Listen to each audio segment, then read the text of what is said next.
Good morning, everyone. Myself, Dr. Rashmi Goyal, visiting faculty in School of Open Learning, University of Delhi. This is class of company law for student of BCom program semester 3. I have already done 3 units in this book. Company law के 3 units हम कर चुके हैं. आज मुझे आपके साथ 4th unit start करनी है, that is company meetings. Weightage आपको बिल्कुल क्लियर हो गई होगी. आपको बताया था कि आपका पूरा सिलेबस 5 यूनिट्स में दिया हुआ है इसका, और हर यूनिट की इक्वल वेटेज है. तो जो ये यूनिट 4 है कंपनी मीटिंग, इसकी भी वेटेज इक्वल ही है. 75 मार्क्स पेपर में 15 मार्क्स का क्वेश्चन इसमें से आ जाएगा, और अगर पेपर 100 मार्क्स का आता है तो 20 मार्क्स का क्वेश्चन इसमें से आएंगे. इसका सिलेबस मैं आपके साथ एक बार डिस्कस कर रही हूँ कि कौन कौन से टॉपिक्स इसमें कवर करने हैं. Meetings of share holder and board, types of meeting, जो हम लास्ट क्लास में मीटिंग्स हम कई टाइप की पढ़ चुके हैं कि एजीएम, ईजीएम, तो हमें कितनी टाइप की मीटिंग यहाँ पर है वो यहाँ पे पढ़ेंगे.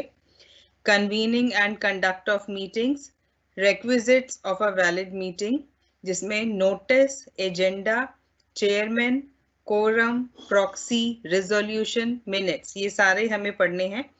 फिर है postal ballot, meeting through video conferencing, e voting. These are the topics that we need to cover in these unit. Fine. तो जिसके पास सिलेबस नहीं है वो प्लीज आप साथ साथ इसका स्क्रीनशॉट ले लो या आप इसको नोट डाउन करते जाओ. So you must be having syllabus. Book इसके लिए आप अनिल कुमार सर की यूज कर सकते हैं, रीना चड्डा या एस चड्डा यूज कर सकते हैं, या एनडी कपूर, भारत भूषण, जो भी आपको अच्छा लगे. ये तीनों बुक्स जो हैं आपका पूरा सिलेबस कवर कर रही है.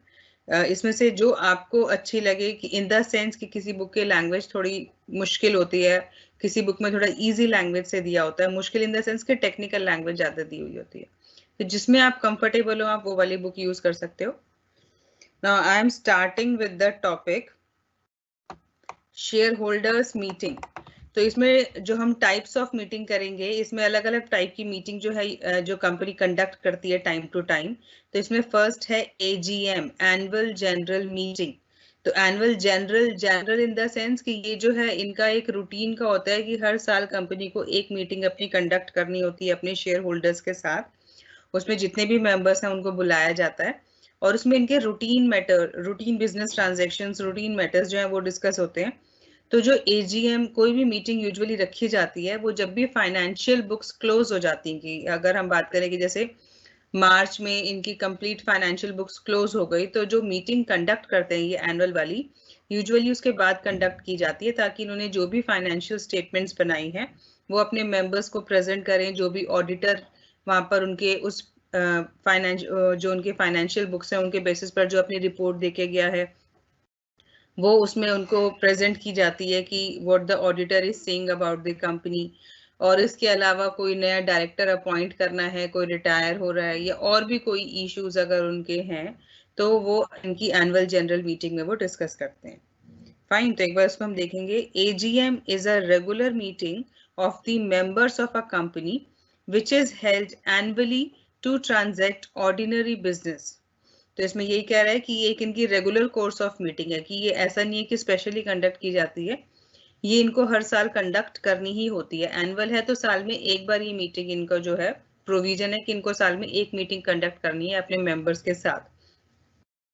तो उसमें बेसिक इश्यूज इनके क्या होते हैं? Consideration of financial statement and reports of board of directors and auditors. तो ये एक है कि जो भी फाइनेंशियल स्टेटमेंट्स आई हैं उनको देखते हैं, कि इसमें बेसिकली क्या देखते हैं कि कंपनी को प्रॉफिट हो रहा है, लॉस हो रहा है, प्रॉफिट हो रहा है तो कितना हो रहा है, उसको कैसे बढ़ाया जा सकता है, या फिर अगर लॉस है तो उसको कैसे ओवरकम करना है. तो ये सब चीजें वहाँ पे वो लोग डिस्कस करते हैं. बोर्ड ऑफ डायरेक्टर्स और ऑडिटर्स की जो रिपोर्ट है वो वहाँ पर प्रेजेंट की जाती है. डिविडेंड उनको डिक्लेयर करना होता है, तो वो इसमें करते हैं वो डिक्लेरेशन ऑफ डिविडेंड्स, क्योंकि उसकी सबकी कंसेंसस चाहिए होती है, रिजोल्यूशन पास करना पड़ता है उसके लिए, तो वो मेंबर से रिजोल्यूशन पास करते हैं. Appointment of directors in place of those who are retiring, and appointment and fixing of the remuneration of auditors of company. इसी तरह अगर ऑडिटर्स की रेम्युनरेशन भी फिक्स करनी है तो वो एजीएम में ही की जाती है with the consensus of all the members. उनके कंसेंसस से ही ये सारे डिसीजंस जो हैं वो लिए जाते हैं. It is a statutory requirement on every company other than a one-person company to call and hold an AGM every year. This is under section 96. तो ये एक वहाँ पर उनकी statutory requirement है कि ये उनको करना mandatory है हर एक कंपनी को, कि उनको साल में ये वाली एक जो AGM है वो करनी होती है, जिसमें सब मेंबर्स को बुलाया जाता है. बस 1% कंपनी ऐसी है जिसमें इनके लिए AGM mandatory नहीं है. बाकी सब कंपनीज को AGM जो है वो कंडक्ट करनी होती है साल में एक बार. तो अगर कोई कंपनी नई इनकॉर्पोरेट हुई है तो जब फर्स्ट ईयर में वो AGM करेगी तो उसके पास होता है कि जिस दिन भी उसने फाइनेंशियल ईयर को अपना क्लोज किया है उस डेट से 9 मंथ्स के अंदर उसको AGM कंडक्ट करनी होती है. उनके पास 9 महीने का टाइम होता है बुक्स क्लोज होने के बाद. बुक्स क्लोज होने के बाद 9 महीने के अंदर उनको ये AGM कंडक्ट करनी होती है. The first AGM of a company must be held within 9 months from the closing of first financial year of the company.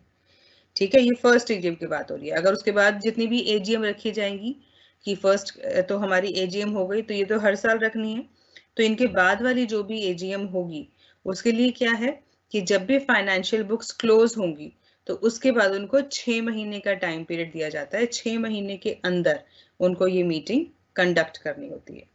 ठीक है, बट उसमें और क्या ध्यान रखना है कि जो पिछली AGM है जो अब AGM रखेंगे उसमें 15 महीने से ज्यादा का डिफरेंस नहीं होना चाहिए. सब्सीक्वेंट AGM में दो चीजें ध्यान रखनी है. बुक्स क्लोज होने के 6 महीने के अंदर अंदर मीटिंग कंडक्ट करनी है और पिछली AGM और इस AGM में जो मीटिंग डिफरेंस है वो 15 महीने से ज्यादा का नहीं होना चाहिए. 15 महीने के अंदर उनको दोबारा से ये AGM कंडक्ट करनी होती है. These two things the company have to keep in mind while conducting AGM. फिर है the power to convene AGM vests with the board of directors. Convene मतलब कि उस मीटिंग को कंडक्ट करना, लोगों को बुलाना, उसको पूरा ओवरऑल उसको प्रॉपर मैनेज करना. तो ये जो पूरी जिम्मेदारी होती है ये बोर्ड ऑफ डायरेक्टर्स की होती है. ये पूरी पावर उनके पास है कि पूरी AGM को वो कन्वीन करते हैं. Company must call the AGM either at the registered office of the company or at some other place within the city in which the registered office of the company is situated. तो registered office कौन सा होता है? जो company के memorandum में उन्होंने mention किया होता है. हमने पढ़ा था जब मेमोरेंडम ऑफ एसोसिएशन था कि वो लोग अपना रजिस्टर्ड ऑफिस वहां पे मेंशन करते हैं कि उनका रजिस्टर्ड ऑफिस कौन सी जगह पर है, क्योंकि कंपनी जो अपने कहीं ब्रांचेस खोल के रख सकती है.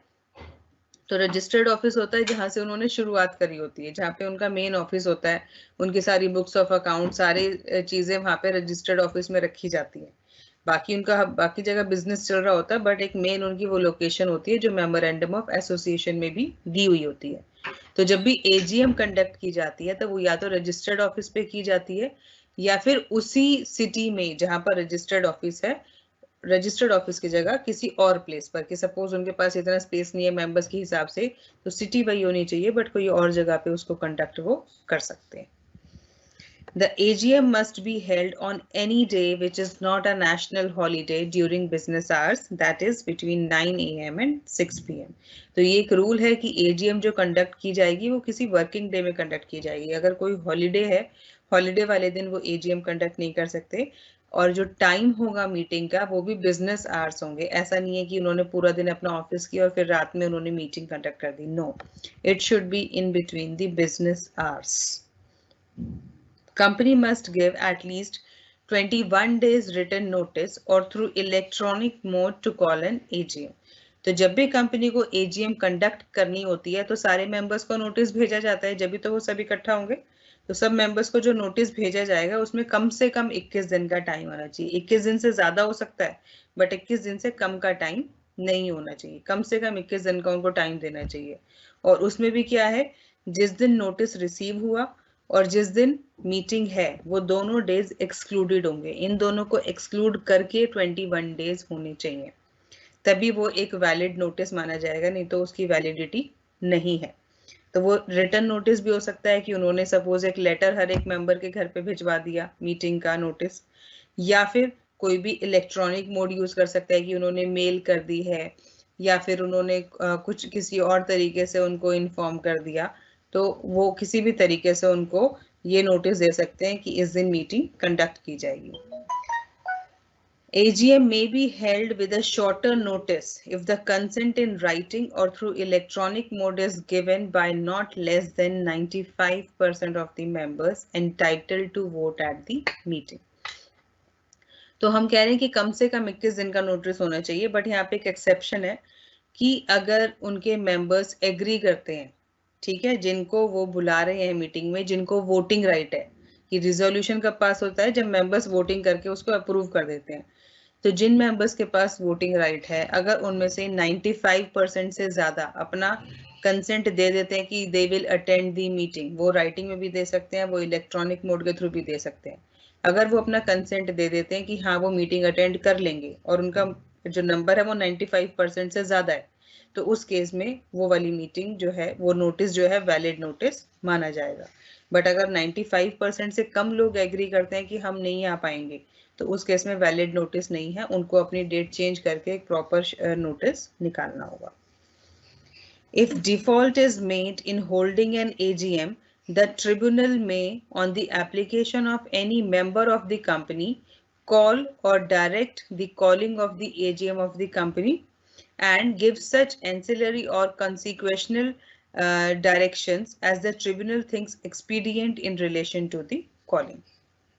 तो अगर कोई कंपनी जो है एजीएम टाइमली कंडक्ट नहीं कर पाती है, जैसे हम कह रहे हैं कि 6 महीने के अंदर अंदर उनको एजीएम कंडक्ट करनी चाहिए, या फिर फर्स्ट एजीएम है तो 9 महीने तक के अंदर अंदर उनको करनी चाहिए, तो इन केस अगर कोई कंपनी एजीएम जो है वो नहीं रख पाती है, तो उस केस में अगर कोई मेंबर चाहे कंपनी का, तो वो ट्रिब्यूनल में अप्लाई कर सकता है इसके लिए कि कंपनी ने एजीएम नहीं कंडक्ट की है, तो उस केस में ट्रिब्यूनल जो है कंपनी को डायरेक्ट करती है कि they should conduct the AGM, और उसके लिए वो उसको अपनी डायरेक्शंस भी दे सकता है आगे उनको सपोर्ट करने के लिए कि इसके हिसाब से ये चीजें मीटिंग के लिए कन्वीनियंट है, तो he can give the directions also.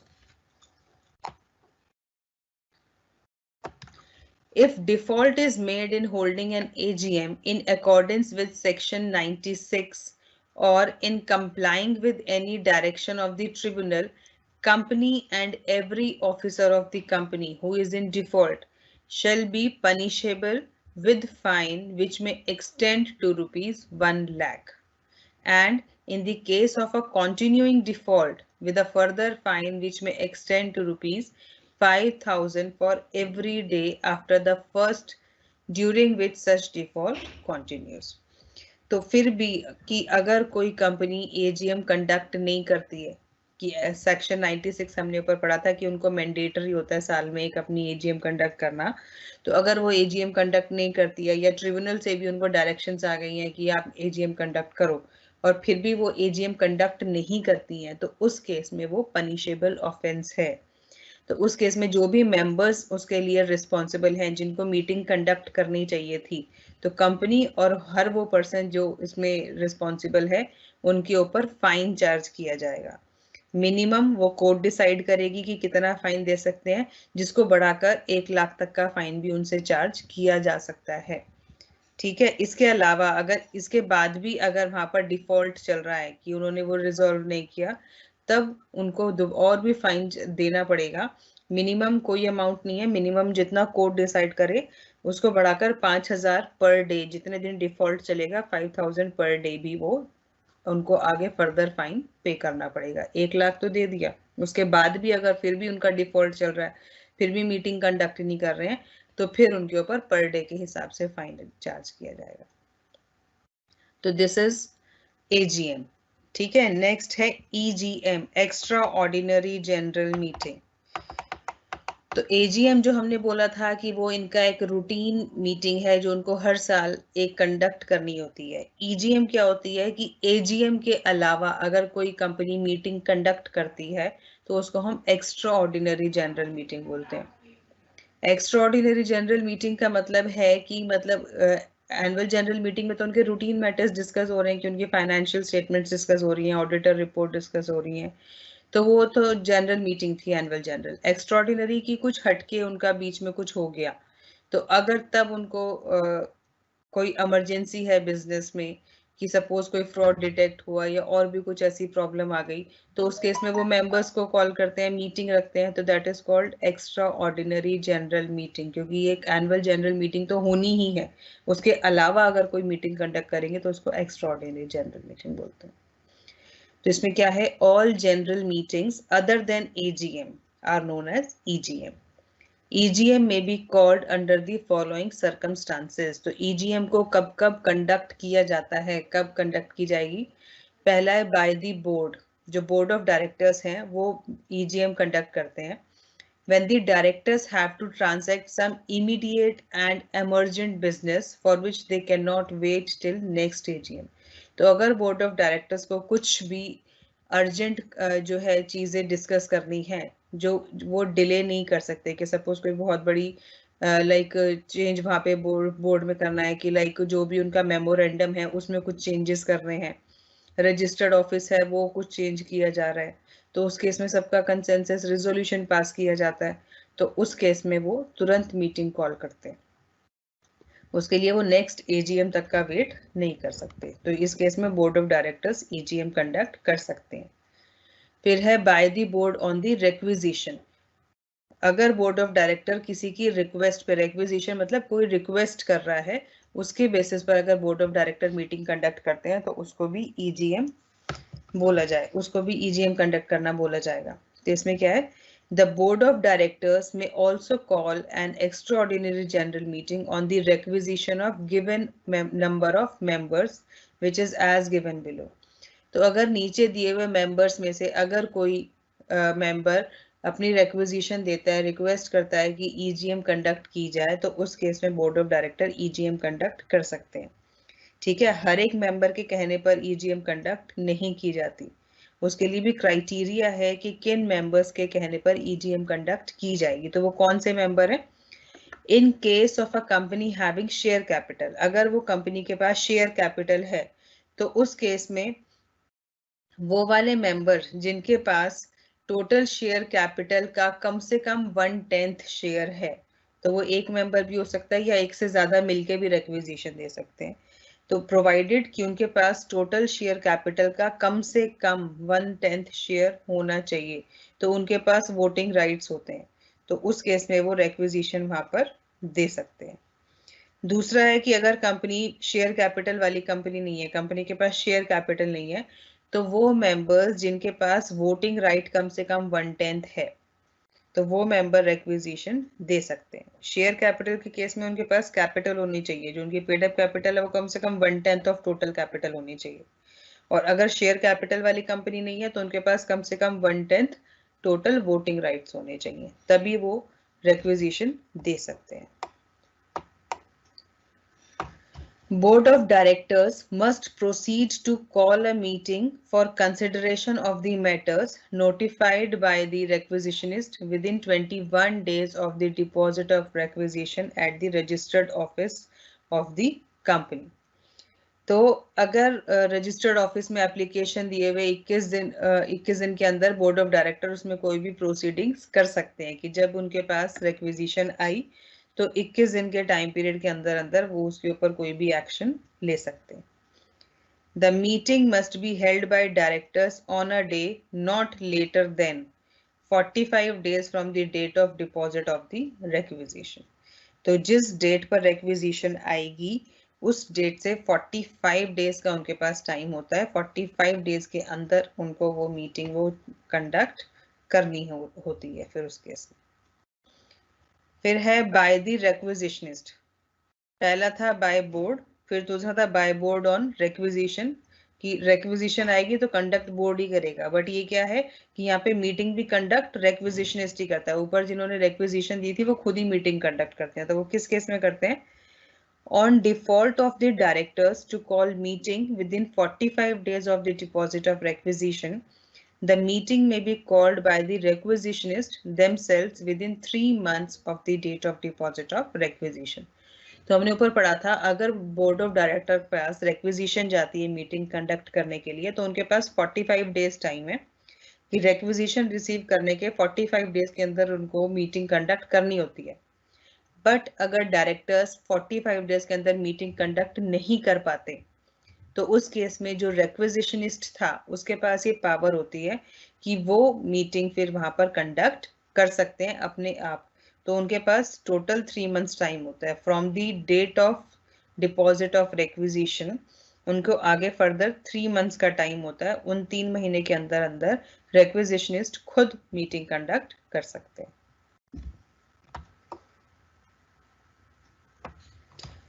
Requisitionist shall call the meeting in the same manner as nearly as possible in which the meetings are called by the board of director. तो requisitionist भी उसी तरह meeting conduct करते हैं, उसी तरह बुलाते हैं जैसे कि बोर्ड ऑफ डायरेक्टर्स उस मीटिंग को कंडक्ट करते हैं कि लाइक प्रॉपर नोटिस देना, उसमें सब कुछ मेंशन करना, agenda, time, place, everything they need to mention, और वो फिर सारा नोटिस मेंबर्स को जाएगा और फिर वो बुला के मीटिंग कंडक्ट की जाएगी। तो रिक्विजिशनिस्ट भी वैसे ही मीटिंग कंडक्ट करते हैं जैसे बोर्ड ऑफ डायरेक्टर्स करते हैं। Resolution properly passed at the meeting called by the requisitionist shall be binding upon the company. तो अगर रिक्विजिशनिस्ट भी मीटिंग कंडक्ट करता है तो अगर उस मीटिंग में कोई रिजोल्यूशन पास होता है तो वो भी इन सेम मैनर बाउंड होता है कंपनी पे जैसा बोर्ड ऑफ डायरेक्टर अगर पास कराते हैं। ठीक है, तो मीटिंग में कोई भी रिजोल्यूशन पास किया जाएगा, वो मीटिंग भले बोर्ड ऑफ डायरेक्टर्स ने बुलाई हो, वो भले ही रिक्विजिशनिस्ट ने बुलाई हो, मीटिंग किसी ने भी बुलाई हो, अगर कोई रिजोल्यूशन पास किया जाएगा तो company is bound to perform that action. उसमें जो भी रिजोल्यूशन पास होगा वो करने के लिए कंपनी बाध्य है, उसे वो करना ही पड़ेगा। लास्ट है by the tribunal. By the tribunal की जो मीटिंग है वो ट्रिब्यूनल भी कंडक्ट कर सकता है। तो इसमें board of director on basis of requisition, requisitionist, or now the tribunal. The tribunal may also, under certain circumstances, call, hold, and conduct the meeting of a company either of its own motion or on the application of any director of the company or of any member of the company. तो last में क्या है कि अगर जो tribunal है वो भी मीटिंग कंडक्ट कर सकते हैं if there are certain circumstances. ठीक है, सर्टेन सर्कमस्टांसेस की लाइक ट्रिब्यूनल को पता चला कि यहाँ पर कंपनी में कुछ गड़बड़ चल रही है तो वो उस बारे में कुछ डिस्कस करना चाहते हैं, कुछ इन्फॉर्मेशन लेना चाहते हैं मेंबर्स को, या और भी कुछ प्रॉब्लम है तो ट्रिब्यूनल चाहे तो वो भी मीटिंग कंडक्ट कर सकती है। या फिर अगर वहाँ पर कोई डायरेक्टर उनको बोले, डायरेक्टर की एप्लीकेशन जाए कि मीटिंग कंडक्ट कराओ, या किसी मेंबर की एप्लीकेशन जाती है कि मीटिंग कंडक्ट कराओ, प्रोवाइडेड उस मेंबर के पास वोटिंग राइट होना चाहिए। When it is impracticable to call a meeting of the company in a manner in which meeting of the company may be called. तो ये कब होता है कि जिस तरीके से कंपनी मीटिंग कंडक्ट करती है उस तरीके से मीटिंग अगर कंडक्ट कर पाना पॉसिबल नहीं है, प्रैक्टिकल नहीं है, तो उस केस में ट्रिब्यूनल को अप्रोच किया जा सकता है। When it is not possible to hold or conduct the meeting of the company in the manner prescribed by the act or AOA of the company. कि जिस तरह AOA में मेंशन है कि वो अपनी मीटिंग कैसे कंडक्ट करेंगे, क्या क्या नॉर्म्स को फॉलो करेंगे, अगर उस तरीके से कर पाना पॉसिबल नहीं होता तो वो ट्रिब्यूनल को अप्रोच कर सकते हैं, फिर वहां पर ट्रिब्यूनल मीटिंग कंडक्ट कराती है। तो this is all about EGM। तो EGM आई थिंक सबको क्लियर हो गया होगा AGM क्या है और EGM क्या है। AGM जो उनको एनुअली एक मीटिंग कंडक्ट करनी होती है, और EGM होता है कि इन AGM के अलावा उनको अगर in between of the year कुछ मैटर डिस्कस करने होते हैं, कुछ अर्जेंट बिजनेस ट्रांजेक्शन्स हैं जो वो डिस्कस करना चाहते हैं, तो उस केस में EGM कंडक्ट की जाती है।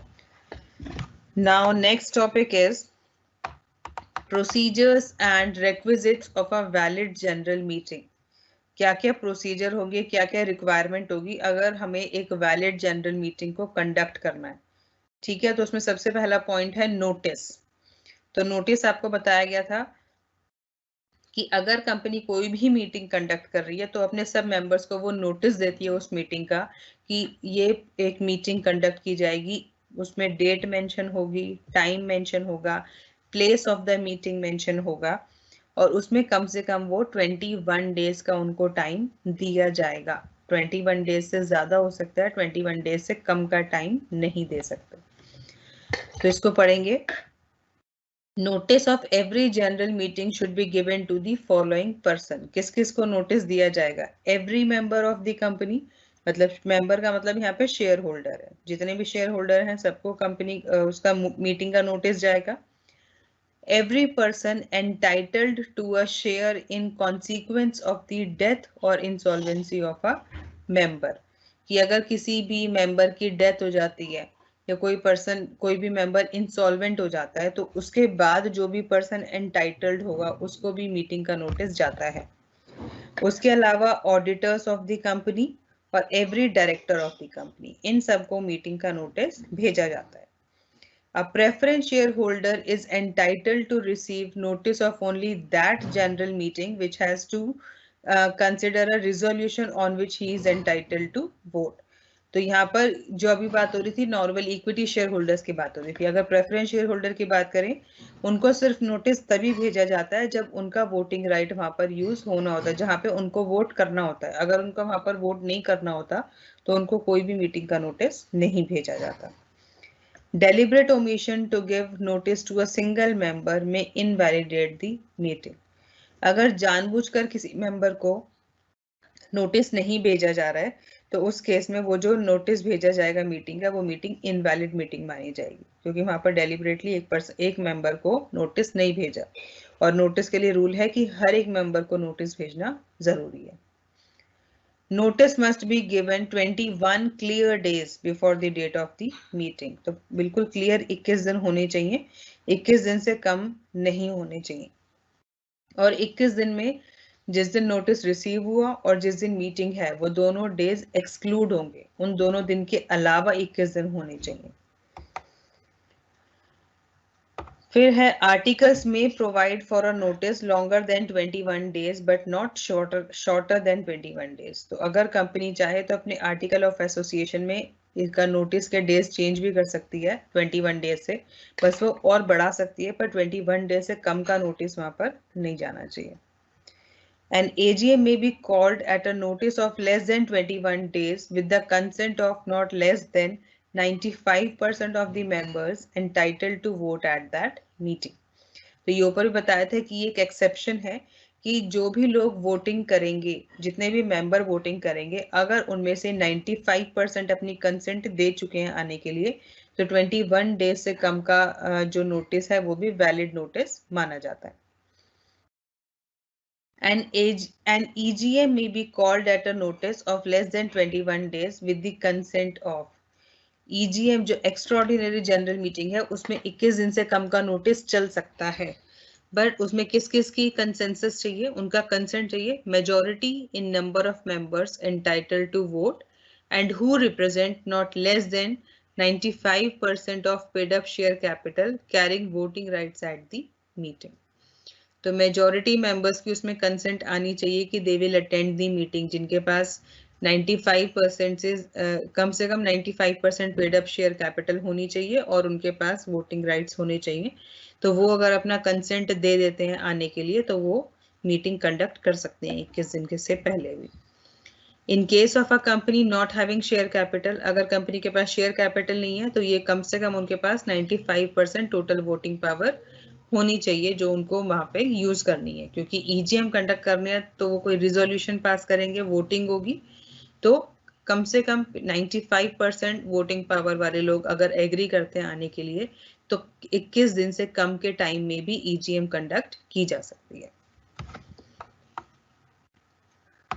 Company may serve notice on the members either personally or by post or by advertisement in the newspaper। तो वो जो हम नोटिस कह रहे हैं कि मेंबर्स को नोटिस भेजा जाएगा, तो नोटिस कैसे भेजा जा सकता है? पर्सनली भी दिया जा सकता है कि वो खुद जाके मेंबर्स को नोटिस दे के आ रहे हैं, या फिर पोस्ट किया जा सकता है उनको, या फिर न्यूज़पेपर में एक एडवर्टीजमेंट निकाल दिया जाता है, तो उसके थ्रू ये माना जाता है कि they have given the notice to every member.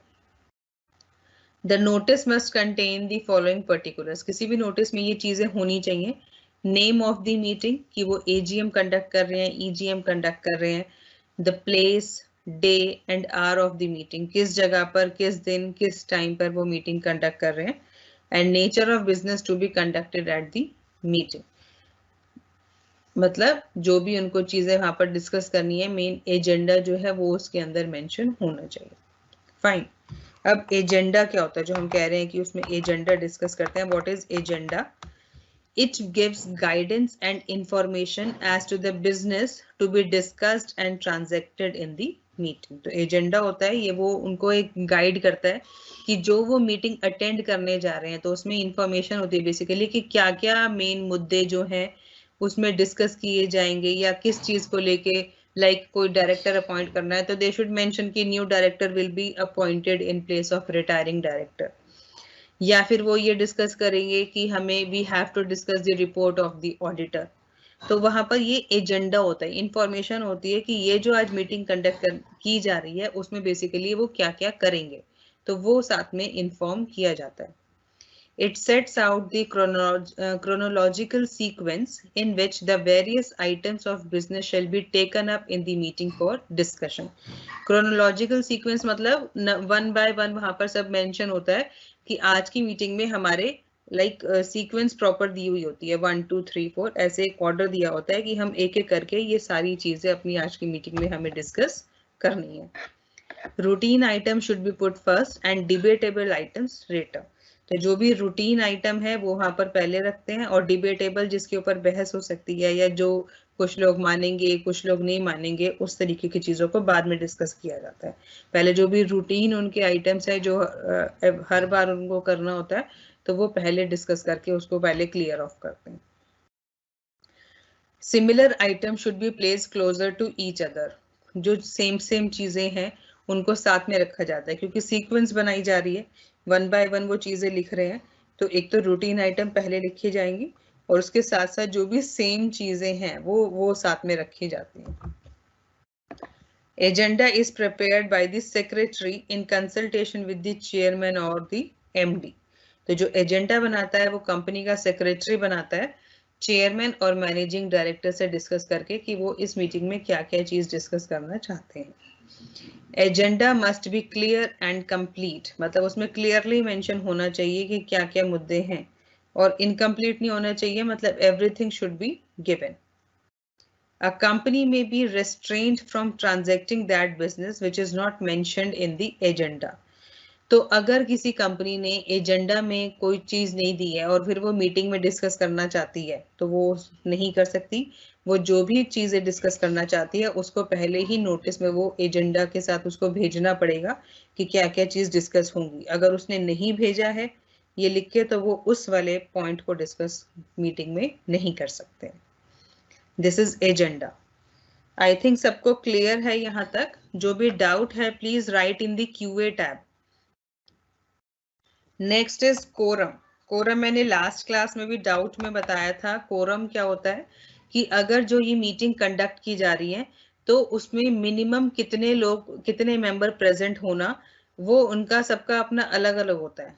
ठीक है, कुछ जगह मेंशन होता है कि लाइक पब्लिक कंपनीज हैं या प्राइवेट कंपनीज हैं उनका फिक्स्ड है कि कितना कोरम होना चाहिए, but it can be change. तो उसमें है minimum number of members required to make a valid meeting, कि अगर किसी मीटिंग को एक वैलिड मीटिंग बनाना है तो कम से कम कितने मेंबर्स प्रेजेंट होने चाहिए, उसको हम कोरम कहते हैं। Minimum number of members required to constitute a valid meeting and to transact business therein is called quorum. तो कम से कम कितने लोग एक वैलिड मीटिंग में होने चाहिए उसको हम कोरम कहते हैं। No meeting can be valid without quorum. तो अगर कोरम नहीं है, मतलब उतने लोग की सपोज 10 लोग होने चाहिए और मीटिंग सिर्फ 8 लोगों ने अटेंड किया तो वो एक वैलिड मीटिंग नहीं मानी जाएगी, क्योंकि वहां पर कोरम नहीं है। जितने मिनिमम नंबर प्रेजेंट होने चाहिए थे उतने मिनिमम नंबर प्रेजेंट नहीं थे, तो वो वैलिड मीटिंग नहीं मानी जाएगी। और उसके अंदर कोई रिजोल्यूशन वो लोग मिलके पास कर देते हैं तो वो एक वैलिड रिजोल्यूशन नहीं है। Any resolution passed at a meeting without quorum shall be invalid। मतलब invalid का मतलब कंपनी उसको फुलफिल करने के लिए, कंपनी उसको पूरा करने के लिए बाउंड नहीं है। Section 103 subsection 1 of the Companies Act provides as follows। तो Companies Act का section 103 क्या बोल रहा है? Unless the article of a company provide for a larger number of quorum। तो ये मैंने आपको बताया था कि वैसे कई जगह फिक्स होता है, बट अगर कंपनी चाहे तो वो अपना चेंज भी कर सकती है। तो वो आर्टिकल ऑफ एसोसिएशन में उनको मेंशन करना होता है कि what will be the quorum of meeting, meeting का कोरम क्या होगा। तो उसमें बेसिकली क्या है कि पब्लिक कंपनी के केस में 5 members personally present if the number of members as on the date of meeting is not more than 1000। अब हमें ये पता है कि जो पब्लिक कंपनीज होती हैं उसमें नंबर ऑफ मेंबर्स की कोई लिमिट नहीं होती, मिनिमम तो 7 होते हैं, बट मैक्सिमम मेंबर्स की कोई भी लिमिट नहीं है। ठीक है, तो उस केस में अगर जिस डेट पर मीटिंग कंडक्ट की जा रही है, अगर उस टाइम 1000 से ज्यादा मेंबर नहीं है कंपनी में, तो उनके 5 लोग जो है कोरम कंप्लीट कर देते हैं। बट अगर 1000 से ज्यादा मेंबर्स हैं और 5000 तक हैं, तो कम से कम 15 लोग प्रेजेंट होने चाहिए, और 5000 से भी ज्यादा मेंबर्स हैं कंपनी के, तो कम से कम 30 लोग प्रेजेंट होने चाहिए, जब भी वहां पर कोरम माना जाएगा, वरना कोरम नहीं माना जाएगा। तो it depends on total number of members in case of public company. तो अगर आपसे पूछा जाता है कोरम, तो आपको यहाँ पर ये प्रॉपर लिखना पड़ेगा पब्लिक कंपनी के लिए कि अगर 1000 से कम है टोटल मेंबर्स तो 5 लोग मिलके कोरम बनाते हैं, अगर 1000 से ज्यादा है और 5000 तक हैं तो 15 लोग कोरम बनाते हैं, और 5000 से भी ज्यादा मेंबर हैं तो 30 लोग कोरम बनाते हैं। In case of a private company, 2 members personally present shall be the quorum for a meeting of the company। तो इसमें ऐसा कोई चेंज नहीं हो रहा, क्यों? क्योंकि इसमें मैक्सिमम नंबर सेम होते हैं कि 200 लोग ही मैक्सिमम एक प्राइवेट कंपनी में वो लोग अपॉइंट कर सकते हैं। तो उस केस में सिर्फ 2 लोग मिलके ही एक कोरम को कंप्लीट कर देते हैं। Ordinarily, a single member present cannot form a quorum. However, under the following circumstances, even a single member present may constitute the quorum। तो इन जनरल बात करें तो अगर कोई एक ही मेंबर मीटिंग में प्रेजेंट है तो वो कोरम नहीं बनाएगा, क्योंकि अगर प्राइवेट कंपनी की भी बात करें तो मिनिमम 2 लोग चाहिए जब कोरम बनेगा, 2 से कम में कोरम नहीं बन रहा है। बट इसकी भी कुछ एक्सेप्शंस है। एक्सेप्शंस जहां पर एक सिंगल मेंबर अगर प्रेजेंट है तो वो कोरम बना रहा है, तो वो किस किस सिचुएशन में है? When the tribunal calls or directs the calling of a general meeting, it has the authority to direct that one member present in person or by proxy shall be deemed to constitute a valid meeting। तो अगर tribunal ने कोई general meeting बुलाई है, tribunal कोई meeting conduct कर रहा है, तो ट्रिब्यूनल के पास ये अथॉरिटी है कि वो एक मेंबर को भी वहां पर कोरम बना सकता है, कि जो भी मेंबर एक मेंबर प्रेजेंट है वो भी कोरम कंप्लीट कर देगा, तो वो एक वैलिड मीटिंग मानी जाएगी। तो ये कब है? जब ट्रिब्यूनल मीटिंग कंडक्ट कर रहा है। ठीक है, और दूसरा क्या है? When the class of members or creditors consist of one person, that member alone can constitute the meeting of that class and can pass a resolution by signing it। For example, when all the share of a particular class are held by one person only। तो जैसे अब अगर हम preference share holder की बात कर रहे हैं तो वहां पर 1 लाख प्रेफरेंस शेयर कैपिटल है किसी कंपनी में, और वो एक ही पर्सन ने खरीदी हुई है, तो उसके सारा 100% वोटिंग राइट उसी सिंगल पर्सन के पास है। तो उस केस में जहां पर 1 क्लास ऑफ शेयर है कि सपोज 10% प्रेफरेंस शेयर कैपिटल है, वो एक ही पर्सन के पास है, तो अगर मीटिंग कंडक्ट की जा रही है तो वो एक पर्सन वहां पर कोरम कंप्लीट कर देगा, क्योंकि वहां दूसरा कोई है ही नहीं, only that person will complete the quorum, और वो एक वैलिड मीटिंग मानी जाएगी। The quorum must be present at the time when the meeting begins and proceed to take up business। तो वो कोरम को कब वो लोग चेक करते हैं? जब मीटिंग शुरू की जाती है उस टाइम पूरा कोरम होना चाहिए। Next topic is chairman. Chairman कौन होता है? बेसिकली जब मीटिंग कंडक्ट करते हैं ना, तो उस मीटिंग, हर एक मीटिंग के पर्टिकुलर एक चेयरमैन, यहाँ पर कंपनी के चेयरमैन की बात नहीं हो रही है, यहाँ पर मीटिंग के चेयरमैन की बात हो रही है कि कौन उस मीटिंग को कन्वीन करेगा, कौन उस मीटिंग को पूरा देखेगा, रेगुलेट करेगा, वो चेयरमैन होता है। तो a general meeting of the company is to be presided over by a chairman. तो जो भी जनरल मीटिंग होगी उसको चेयरमैन देखेगा, who regulates and supervises the proper conduct of business at the meeting, जो वो ये चीज सुपरवाइज करेगा कि यहाँ पर प्रॉपर मीटिंग कंडक्ट की जा रही है, तो वो चेयरमैन का काम होता है। He decides all incidental questions arising in the course of proceeding of the meeting. तो उसके बीच में लोगों की जो भी क्वेरीज हैं या लोगों के जो भी क्वेश्चंस पुट अप करते हैं, तो उसमें जो है मेन चेयरमैन रोल प्ले करता है। वो उन सब क्वेरीज के लिए डिसीजन लेता है कि वहां पर क्या चीज होनी चाहिए। Only he will decide. Chairman should act bona fide in the best interest of the company as a whole. तो इसलिए जो भी चेयरमैन है उसको bona fide मतलब कंपनी के इंटरेस्ट में अपना सेल्फलेस होके, ऐसा नहीं कि सेल्फिश होके फिर वो वहां पर कोई भी डिसीजन ले रहा है। No, he should act bona fide, selfless होके कंपनी के हित में उसको वो सारा वहां पर डिसीजंस लेने होते हैं, उस तरीके से काम करना होता है। Articles usually provide the mode of appointment of chairman of a meeting. ज्यादातर जो है आर्टिकल ऑफ एसोसिएशन में दिया जाता है कि किसी भी मीटिंग में चेयरमैन को कैसे अपॉइंट करना है। बट अगर आर्टिकल्स में ऐसा कुछ भी नहीं दिया हुआ, उस केस में जो भी मेंबर्स मीटिंग में प्रेजेंट है वो अपने में से किसी एक को चुन के कंपनी मीटिंग का चेयरमैन वहां पर बना देते हैं कि आज की मीटिंग ये पर्सन जो है चेयर करेगा। He will be the chairman for the today's meeting. तो जो भी मेंबर्स वहां पे प्रेजेंट है अपने में से एक मेंबर को चुन के वो उस मीटिंग का चेयरमैन बना देते हैं। Chairman of the original meeting shall be the chairman of adjourned meeting also unless validity removed. तो ये adjourned meeting की suppose कि जैसे हमने डायरेक्टर्स के टाइम पे पढ़ा था कि जो उन्होंने मीटिंग कंडक्ट करी थी उसमें डायरेक्टर अपॉइंट करना था और वो नहीं हो पाया, तो वो सेम मीटिंग आगे कंटिन्यू की जाएगी नेक्स्ट वीक। तो the meeting has been adjourned, उसको पोस्टपोन कर दिया।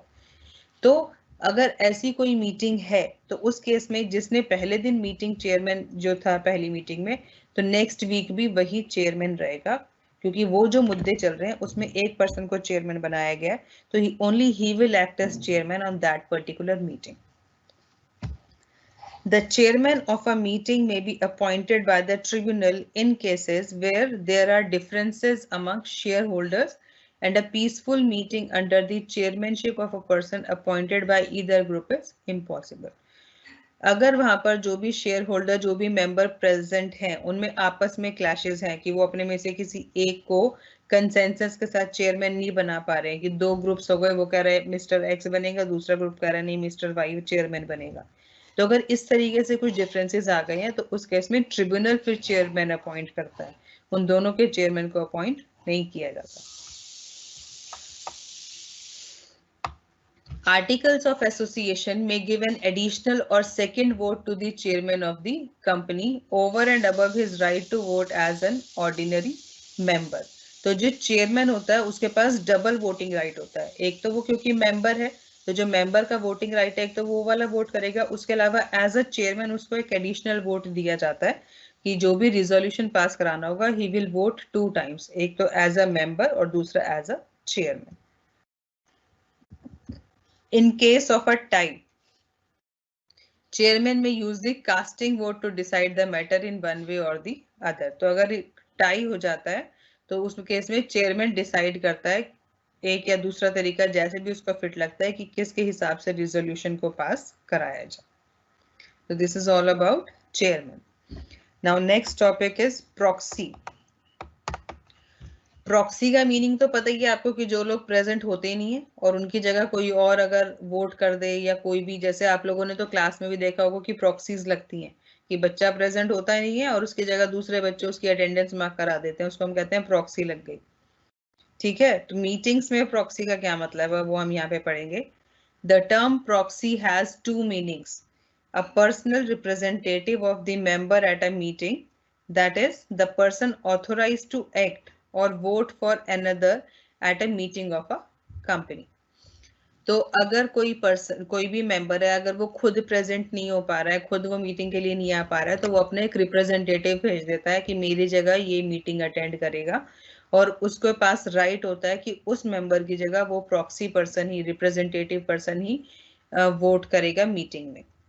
The instrument by which a person is appointed to act for another at a meeting of the company since a representative can be appointed only in writing। तो अगर कोई भी अपना representative वहां पर भेज रहा है तो उसको राइटिंग में लिख के देना पड़ेगा कि mister x will act on my behalf, ये मेरी जगह पर काम करेगा, ये मेरी जगह पर वोट करेगा, तो ये उसको राइटिंग में देना पड़ेगा, which should be properly signed, proper sign उस पे होंगे, तभी वो उसको प्रॉक्सी बनाया जाएगा। तो उसको हम कहते हैं वो इंस्ट्रूमेंट है जिसके बेसिस पर उसको प्रॉक्सी बनाया जा रहा है। Law entitles every member of a company to appoint a person as his proxy to attend and vote at the company meeting instead of himself। तो जो भी कंपनी लॉ है वो हर एक मेंबर को ये एंटाइटल करता है, हर एक को ये पावर देता है कि अगर वो चाहे तो अपनी जगह, उनकी जगह कोई प्रॉक्सी जो है मीटिंग अटेंड कर सकता है जिसको वो खुद अपॉइंट कर रहे हैं और उसमें वोट भी कर सकता है। A member of a private company is not entitled to appoint more than one proxy to attend on the same occasion unless its articles provide otherwise। Private company के केस में एक मीटिंग में एक से ज्यादा प्रॉक्सी नहीं हो सकते। कि सपोज अगर वहां पर 4 मेंबर बैठे हैं और 4 में से 2 या 3 सोच रहे हैं कि हम खुद तो नहीं जा पाएंगे, हम अपने मेंबर्स प्रॉक्सीज को भेज दें, तो वो पॉसिबल नहीं है। अगर 4 मेंबर मीटिंग अटेंड कर रहे हैं तो उनमें से कोई एक ही अपना प्रॉक्सी भेज सकता है, एक से ज्यादा प्रॉक्सी नहीं भेज सकता। बट अगर वो अपने आर्टिकल ऑफ एसोसिएशन में दे दें कि भाई कोई इमरजेंसी होगी, कोई प्रॉब्लम होगी, तो एक से ज्यादा प्रॉक्सी भी मीटिंग अटेंड कर सकते हैं, तो उस केस में वो अलाउ करेंगे। Any person can be appointed as a proxy whether he is a member of the company or not। किसी भी पर्सन को प्रॉक्सी अपॉइंट किया जा सकता है, वो कंपनी का मेंबर हो भी सकता है या कोई आउटसाइडर हो सकता है, बस उसके पास रिटन अथॉरिटी होनी चाहिए उस पर्सन से कि ये मेरी जगह प्रॉक्सी है। A proxy is ordinary entitled to vote only on a poll। तो अगर उसको मतलब पोलिंग हो रही है तब तो वो सिर्फ वोट कर सकता है। Proxy must be appointed by an instrument in writing, duly stamped and signed by the member of the company। तो वो प्रॉपर साइन होना चाहिए इंस्ट्रूमेंट जिस पेपर पे वो लिख के ला रहा है कि वो प्रॉक्सी है। Every notice of a meeting must appropriately mention that a member is entitled to appoint a proxy and that proxy need not be a member। तो जो भी कंपनी वो नोटिस भेजती है, जो हम 21 दिन के नोटिस की बात कर रहे थे, तो उसमें क्लियरली मेंशन होना चाहिए कि कोई भी मेंबर चाहे तो वो प्रॉक्सी वहां पर अपॉइंट कर सकता है, और ये भी मेंशन होगा कि जरूरी नहीं है कि वो प्रॉक्सी मेंबर हो, किसी बाहर वाले को भी वो अपना प्रॉक्सी बना के भेज सकता है। A proxy is revocable, it can be revoked at any time। Proxy को किसी भी टाइम पे हटाया जा सकता है कि वो मेंबर सपोज पहले उसको ये था कि उसको देर हो जाएगी, वो मीटिंग अटेंड नहीं कर पाएगा, तो उसने रिटर्न में प्रॉक्सी को लिख के भेज दिया कि तुम मेरी जगह मीटिंग अटेंड करो। बट अगर वो टाइम पे फ्री हो गया और वो चाहता है वो खुद मीटिंग अटेंड करे, तो वो प्रॉक्सी को वहां से फिर उस केस में हटा भी सकता है। ऐसा नहीं कि एक बार उसने रिटर्न दे दिया कि आज तुम मीटिंग अटेंड करोगे तो फिर वो ही अटेंड करेगा, नो, प्रॉक्सी को रिवोक किया जा सकता है। The relationship between the member and the proxy is that of principal and agent। तो जो member और proxy के बीच का relationship है वो principal और agent की तरह है, कि जैसे agent जो है principal के behalf पे काम करता है, ऐसे ही proxy member के behalf पे काम करता है। Now minutes क्या होते हैं कि जब भी एक मीटिंग कंडक्ट हो जाती है तो उसके बाद उसके मिनट्स बनाए जाते हैं। मिनट्स क्या होते हैं? बेसिकली रिटन रिकॉर्ड्स होते हैं कि आज की मीटिंग में क्या क्या हुआ, वो सारी प्रोसीडिंग्स लिखी जाती हैं, वो रिटन रिकॉर्ड होता है। हर एक मीटिंग के जो है मिनट्स बनाए जाते हैं कि जो लोग अगर सपोज मीटिंग अटेंड नहीं कर पाए तो बाद में वो ये मिनट्स पढ़ सकते हैं। तो मिनट्स देख के उनको आइडिया हो जाता है कि इस दिन जो मीटिंग हुई थी उस दिन उन्होंने क्या क्या चीजें डिस्कस की थी, वो सारा मिनट्स में मेंशन होता है। तो these are the written record of the proceeding of a meeting। It is the correct word of decision of a meeting। तो इसमें क्या है? Every company shall make entries of minutes of all the proceeding of every general meeting within 30 days of the conclusion of every such meeting in bound books kept for that purpose with their pages consecutively numbered। तो उनके पास 30 दिन का time होता है कि जब उन्होंने meeting conduct करी थी तो उसके 30 दिन के अंदर उनको वो मीटिंग के जो भी मिनट्स थे वो सारे एक बाउंड बुक्स, मतलब एक प्रॉपर लाइक शीट्स नहीं होनी चाहिए, एक प्रॉपर नोटबुक या उनकी फाइल उसमें करके उनको वो लिखने होते हैं, मिनट्स रखने होते हैं और जो कॉन्जिक्यूटिवली नंबर्ड होंगे लाइक 1 2 3 4 ऐसे पेजेस को नंबर किया जाएगा। The minutes of each meeting shall contain a fair and correct summary of the proceeding। तो वो ये है कि जो भी minutes बना रहा है वो fair minutes बना के देगा कि जो actually वहां पर हुआ उसमें कोई भी fraud नहीं होना चाहिए। Recording of the minutes should begin with the name, date, time and place of the meeting and the person who had attended the meeting in their respective capacities as members, directors, auditors, etc. तो जब भी meeting के minutes record किए जाते हैं उसमें हमेशा ये होना चाहिए कि कौन सी मीटिंग थी, किस दिन हुई थी, किस टाइम हुई थी, कहाँ पर हुई थी, ये सारी चीज उस मिनट्स में मेंशन होनी चाहिए और किन किन लोगों ने वो मीटिंग अटेंड करी थी, वो मेंबर्स के, डायरेक्टर्स के सबके नाम वहां पर होने चाहिए। All appointment of auditors, all appointment of officers made at any time of the meeting shall be included in the minutes of the meeting। तो अगर मीटिंग में कोई भी अपॉइंट किया जा रहा है ऑफिसर की, नया डायरेक्टर अपॉइंट किया जा रहा है या और किसी को अपॉइंट किया जा रहा है, तो जो भी लोग अपॉइंट किए गए उनके नाम भी उस मिनट्स में होने चाहिए। The minutes should not contain such matters which is in opinion of the chairman of the meeting। Minutes में ये वाली चीजें इंक्लूड नहीं होनी चाहिए कि अगर चेयरमैन चाहे तो इन चीजों को मिनट से एक्सक्लूड करा सकता है। कौन कौन सी चीजें कि अगर प्रोसीड उसमें जो भी प्रोसीडिंग्स थी, जो भी मीटिंग चली थी उसमें कुछ इररेलेवेंट इमैटेरियल चीजें थी जिसको मतलब लाइक कोई इंपॉर्टेंस नहीं है तो उसको मिनट्स में डालना जरूरी नहीं है। कुछ ऐसी चीजें हुई जो कंपनी के इंटरेस्ट में नहीं थी, कंपनी की इमेज को खराब करती हैं, तो वो भी उसके अंदर इंक्लूड नहीं करते हैं मिनट्स के अंदर। If default is made in complying with these provisions in respect of any meeting, the company shall be liable to a penalty of rupees 25,000। तो ये जो भी ऊपर प्रोविजन दिए गए हैं मीटिंग मिनट्स के रिगार्डिंग, अगर कंपनी इनको पूरा नहीं कर पाती है, इसमें कोई भी डिफॉल्ट है, तो उसके ऊपर 25,000 रुपए का फाइन लगेगा, पेनल्टी लगेगी। And every officer of the company who is in default shall be punishable with a fine which may extend to rupees 5,000। और जो भी मेंबर होंगे डिफॉल्ट में उनके ऊपर मैक्सिमम 5,000 रुपए तक का फाइन चार्ज किया जा सकता है। The minutes book containing the proceeding of general meeting shall be kept open for inspection for at least 2 hours at the registered office of the company। तो ये वाली जो मिनट्स वाली बुक है जहां पर हर मीटिंग के मिनट्स लिखे हुए हैं, तो ये रजिस्टर्ड ऑफिस में ये रखा जाता है और 2 घंटे कम से कम जो है ये इंस्पेक्शन के लिए ओपन रहता है कि कोई भी उन 2 घंटों में जाके और उसके इन मिनट्स वहां पर देख सकता है। Last topic is resolution. Resolution क्या होता है? रिजोल्यूशन होता है कि कंपनी ने कोई भी प्रपोजल दिया कि वो लाइक कुछ करना चाहते हैं और फिर उसमें सब मेंबर्स का अप्रूवल लेना, तो उसमें वोटिंग होती है कि कितने लोग उस चीज के ऊपर एग्री करते हैं। कि जैसे आपने लोकसभा राज्यसभा का देखा होगा तो वहां पर वो प्रपोजल लेके जाते हैं और फिर वहां पर वोटिंग होती है, तो अगर वोटिंग जो है मेजोरिटी वोटिंग एग्री कर जाती है तो वो रिजोल्यूशन पास हो जाता है। ठीक है, तो ऐसी कंपनी की मीटिंग्स में भी होता है। तो resolution is a proposal when passed and accepted by the members become a resolution। तो proposal resolution बन जाता है अगर member उसको pass कर देते हैं, accept कर देते हैं, then it is called a resolution। Members holding 5% of the voting right or any 100 members holding paid up capital of company of at least rupees 1 lakh may at their own expense require the company to give notice to all the members of any resolution which they may be intending to move at general meeting of the company। तो अगर company के members, कौन members? जिनके पास 5% voting right है या फिर 100 members जिनके पास कुल मिला के total paid up capital 1 lakh होनी चाहिए कम से कम, तो वो कंपनी को ये कह सकते हैं कि सब मेंबर्स को नोटिस दिया जाए अगर वो कोई रिजोल्यूशन पास कराना चाहते हैं। उस केस में मेंबर्स भी नोटिस दिलवा सकते हैं। तो रिजोल्यूशन जो होते हैं, 2 टाइप के रिजोल्यूशन होते हैं, एक होता है ऑर्डिनरी रिजोल्यूशन और एक होता है स्पेशल रिजोल्यूशन। तो इन दोनों में डिफरेंस क्या होता है?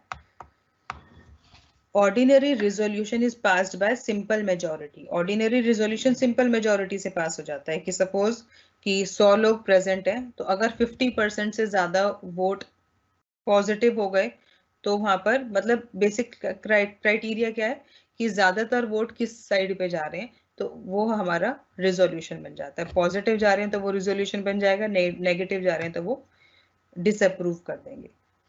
That is vote cast in favour exceeds vote cast against the resolution. तो अगर फेवर में वोट ज्यादा आ रहे हैं और कास्ट में वोट कम रह गए तो उसको हम कहते हैं ऑर्डिनरी रिजोल्यूशन पास हो गया। ठीक है, क्योंकि मेजोरिटी वोट फेवर में गए तो वो ordinary resolution.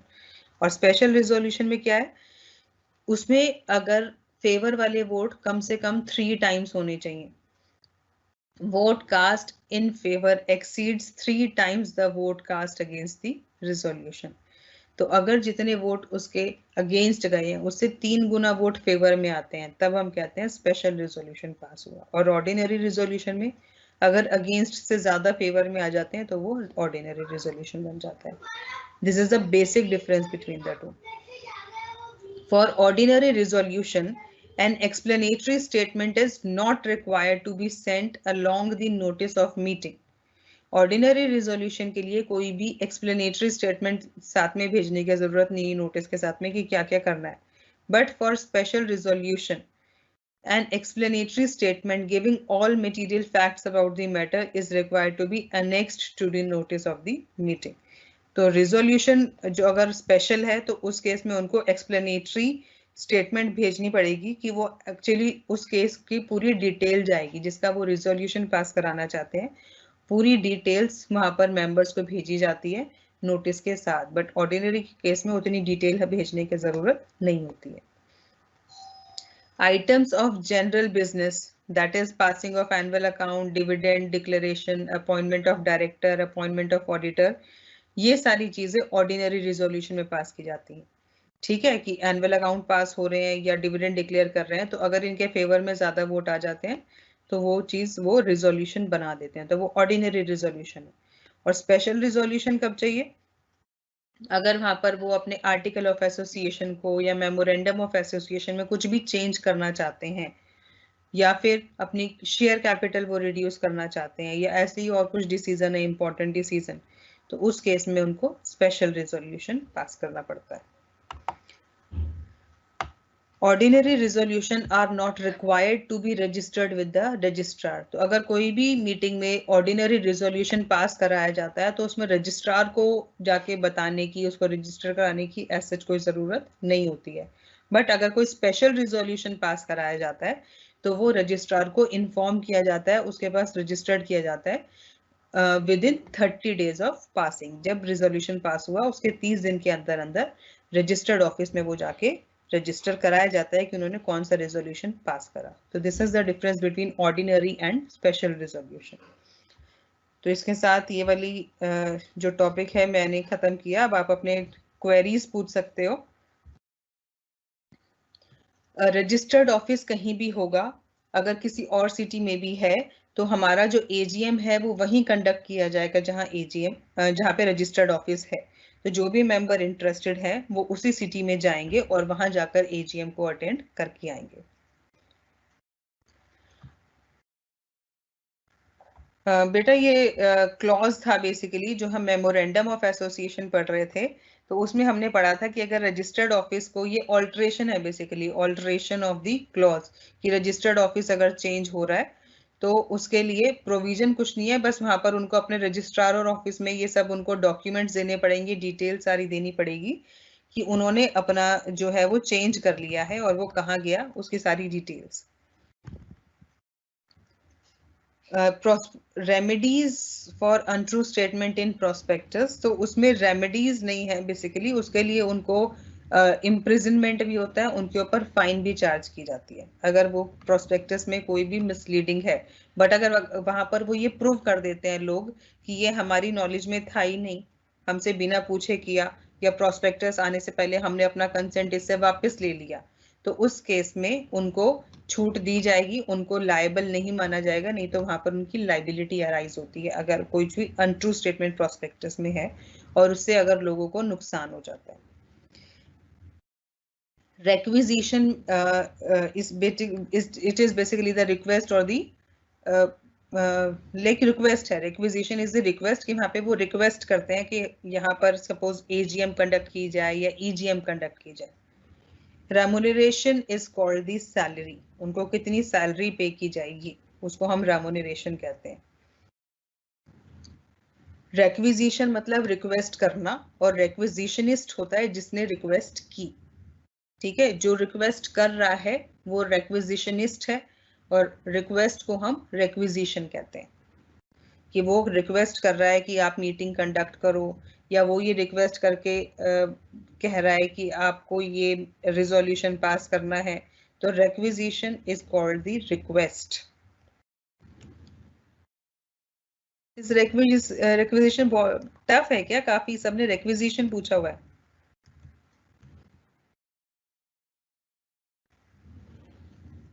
Types of meeting हमने करा, रिजोल्यूशन 2 टाइप के थे वो हमने किया। जो आज हमका टॉपिक था वो हमने पूरा टॉपिक कंप्लीट कर लिया, जो हमें कंटेंट पढ़ने थे वो हमने आज पढ़ लिए। बेसिकली टाइप्स ऑफ मीटिंग, और कोई भी मीटिंग वैलिड बनाने के लिए क्या क्या चीजें रिक्वायर्ड होती हैं। रिक्विजिशन को हम रिक्वायरमेंट भी कहते हैं, तो वो रिक्विजिशन रिक्वायरमेंट वो सब एक ही चीज है। तो क्या क्या रिक्वायरमेंट होती है कि प्रॉपर नोटिस जाना चाहिए, एजेंडा होना चाहिए, वहां पर चेयरमैन होना चाहिए, प्रॉक्सी होना चाहिए, ये सारी चीज हमने आज की क्लास में डिस्कस करी है।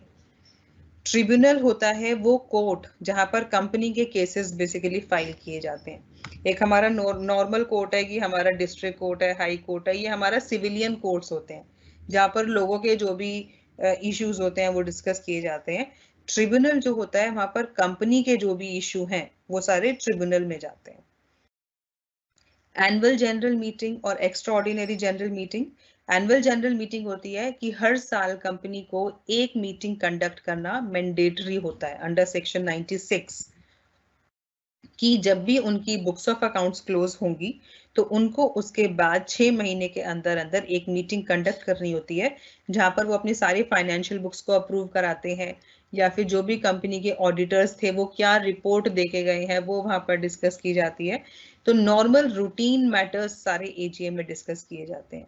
Extra ordinary general meeting, annual general meeting के अलावा अगर कोई मीटिंग कंडक्ट की जाती है तो वो एक्स्ट्रा ऑर्डिनरी जनरल मीटिंग होती है। और वो बेसिकली कब की जाती है कि अगर वहां पर कुछ अर्जेंट इश्यूज होते हैं जहां पे वो एजीएम होने का वेट नहीं कर सकते, उस केस में वो ईजीएम कंडक्ट कर लेते हैं, तो वो एक्स्ट्रा ऑर्डिनरी जनरल मीटिंग बोला जाता है। हर एक शेयर होल्डर को बाउंड नहीं होता है, it's not bound, it's not the boundation. पहली बात तो उन लोगों के लिए मीटिंग अटेंड करना बेसिकली जरूरी होता है जिनके पास वोटिंग राइट होते हैं। बट अगर किसी कारण से वो भी नहीं आ पा रहे तो ऐसा नहीं है कि कंपनी उनके ऊपर कुछ केस करेगी या कुछ करेगा। They can come as per their convenience. अगर वो नहीं आ सकते तो हमने पढ़ा कि वो प्रॉक्सी को भी भेज सकते हैं, कि सपोज अगर दूसरे शहर में कहीं मीटिंग हो रही है और उसके लिए उस टाइम जाना फिजिबल नहीं है तो वो किसी और को भेज सकता है, और वो स्किप भी कर सकता है, ऐसा कुछ नहीं है। एजेंडा बेसिकली होता है कि वो जो मीटिंग कंडक्ट की जाएगी उसमें मेन क्या क्या मुद्दे हैं जो उनको डिस्कस करने हैं, उसको हम एजेंडा कहते हैं। This is unit 4। कोरम मैंने बताया था कि जब भी मीटिंग कंडक्ट की जाएगी तो there should be minimum number of members who should attend the meeting. तो अगर उससे कम लोग मीटिंग अटेंड करते हैं तो वो एक वैलिड मीटिंग नहीं होती। तो किसी भी मीटिंग को वैलिड बनाने के लिए कोरम होना जरूरी है। कोरम हो मतलब कि आर्टिकल ऑफ एसोसिएशन में मेंशन होगा कि कम से कम इतने लोग अगर मीटिंग अटेंड करेंगे तभी वो वैलिड मीटिंग होगी, नहीं तो नहीं होगी, उसको हम कोरम कहते हैं। रिक्विजिशनिस्ट जो भी एप्लीकेशन दे रहा है कि भाई मीटिंग कंडक्ट करो, तो वो हमारा रिक्विजिशनिस्ट होता है, क्योंकि उसने ये आगे प्रपोजल दिया है कि हमारी मीटिंग कंडक्ट नहीं हुई है इस कंपनी की, तो आप प्लीज मीटिंग कंडक्ट करिए, तो उस पर्सन को रिक्विजिशनिस्ट कहते हैं। As such important thing quorum में कुछ नहीं है, अगर कोरम नहीं है तो वो एक वैलिड मीटिंग नहीं होगी, और उस मीटिंग में अगर कोई रिजोल्यूशन उन्होंने पास करा दिया तो उस रिजोल्यूशन की कोई वैल्यू नहीं है, क्योंकि कोरम ही नहीं था। कोरम मतलब कि कम से कम इतने लोग मिलके अगर पास करेंगे जब भी वो पास माना जाएगा, नहीं तो नहीं माना जाएगा। प्रॉक्सी होता है कि मेंबर्स के पास नोटिस जाता है मीटिंग का कि आप आके मीटिंग अटेंड करो, तो अगर वो किसी कारण से मीटिंग अटेंड नहीं कर पा रहे हैं तो वो अपनी जगह किसी और पर्सन को ये अपनी पावर दे देते हैं कि मेरी जगह सपोज मिस्टर एक्स ये मीटिंग अटेंड करेगा और अगर वोटिंग होगी तो मिस्टर एक्स ही वोटिंग वहां पर मेरी जगह पे करेगा, ये जो करेगा मैं उसको मान लूंगा। तो वो प्रॉक्सी होता है। प्रॉक्सी मतलब वो खुद नहीं है, उसकी जगह कोई और बंदा जाके वो मीटिंग अटेंड करके आ रहा है। डिफरेंट मीटिंग्स के लिए डिफरेंट चेयरमैन हो सकते हैं, क्योंकि चेयरमैन हमने क्या पढ़ा है कि जो पर्टिकुलर मीटिंग हो रही है उसमें या तो पहले से डिसाइडेड हो कि ये चेयरमैन है, अगर आर्टिकल्स में मेंशन होगा कि कौन चेयरमैन होगा। अगर वहां पर कुछ मेंशन नहीं होता है आर्टिकल ऑफ एसोसिएशन में, तो जो लोग मीटिंग के लिए आए हैं उनमें से ही किसी एक को चेयरमैन बना दिया जाता है। तो वो इसलिए अलग अलग मीटिंग के लिए अलग अलग चेयरमैन हो सकते हैं। हेल्पलाइन नंबर बेटा आपको वेबसाइट खोलो, वहां पर सारे आपको कांटेक्ट में जाके देखना, आपको हेल्पलाइन नंबर मिल जाएगा। रिजोल्यूशन होता है कि एक प्रपोजल होता है कि सपोज कंपनी चाहती है कि हमें इस साल प्रॉफिट का 10% डिविडेंड देना है, तो वो प्रपोज करती है कि जो हमारा टोटल प्रॉफिट है इसका 10% हम डिविडेंड पे करेंगे। तो दिस इज प्रपोजल। तो अगर उसके ऊपर सारे मेंबर एग्री करते हैं, उसको एक्सेप्ट कर लेते हैं, पास कर देते हैं कि हाँ ठीक है ओके आप इतना दे दीजिए, तो सब मेंबर्स की एग्रीमेंट से वो एक रिजोल्यूशन बन जाता है। मतलब नाउ कंपनी को अब उतना 10% डिविडेंड देना पड़ेगा। तो वो रिजोल्यूशन पास हो गया, सबने मिलके वो कह दिया कि हाँ अब ऐसा करो, तो वो उनको ऐसा फिर करना पड़ेगा। कौन सा PDF link? I am not getting. Manager जो होता है वो एज अ नॉर्मल एम्प्लॉय जो है वो अपॉइंट किया जाता है, जैसे आप बाकी कंपनीज में एम्प्लॉय अपॉइंट करते हो ऐसे ही मैनेजर को अपॉइंट किया जाता है। और जो managerial director, he is the director जिसको मैनेजरियल डायरेक्टर बनाया गया है। तो वो एज अ सर्विस पर्सन काम नहीं कर रहा है, उसके पास सारी जो भी पावर्स हैं वो डायरेक्टर वाली पावर है, जबकि मैनेजर के पास ऐसा नहीं है। एग्जाम पैटर्न बेटा आप देखो, ये क्योंकि ओबी है तो इसमें यूजुअली क्या था आपका, यही था कि 6 क्वेश्चंस आएंगे और कोई भी 4 आपको अटेम्प्ट करने हैं। लास्ट पैटर्न तो यही था। मिनट्स रिपोर्ट बेटा अलग होती है। रिपोर्ट होता है, रिपोर्ट इज समथिंग कि ओवरऑल कुछ भी बताना, बट मिनट्स जो होते हैं वहां पर मेन पॉइंट्स होते हैं कि ये जो मीटिंग कंडक्ट की ये उसके मेन मेन पॉइंट्स, कितने लोगों ने अटेंड की। रिपोर्ट में इतना नहीं मेंशन होता, रिपोर्ट में इतनी मेन चीज सारी नहीं दी होती, एक जनरल ओवरव्यू दिया होता है। मिनट्स में सारे मेन पॉइंट्स लिखे होते हैं कि मीटिंग में क्या क्या इंपॉर्टेंट चीजें हुई हैं। हाँ, ट्रिब्यूनल के पास अगर सॉल्व नहीं होता है तो वो आगे फर्दर उसको फिर ऊपर दूसरे कोर्ट में लेके जा सकते हैं। But I have no idea about the videos of this company law, so you should ask on SOL helpline. Quorum इसलिए होता है कि ऐसा ना हो कि एक दो लोगों ने मिलके कि अगर वो कंपनी के साथ कुछ साजिश करना चाहते हैं, कुछ फ्रॉड करना चाहते हैं, तो 2 लोग मिलके कोई भी रेजोल्यूशन पास कर देंगे, और रेजोल्यूशन पास करने का मतलब होता है कंपनी को अब वो करना ही पड़ेगा।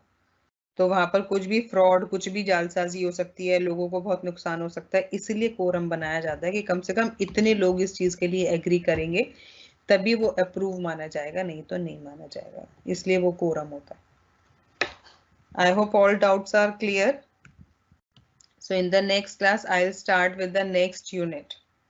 Fine. So goodbye for today.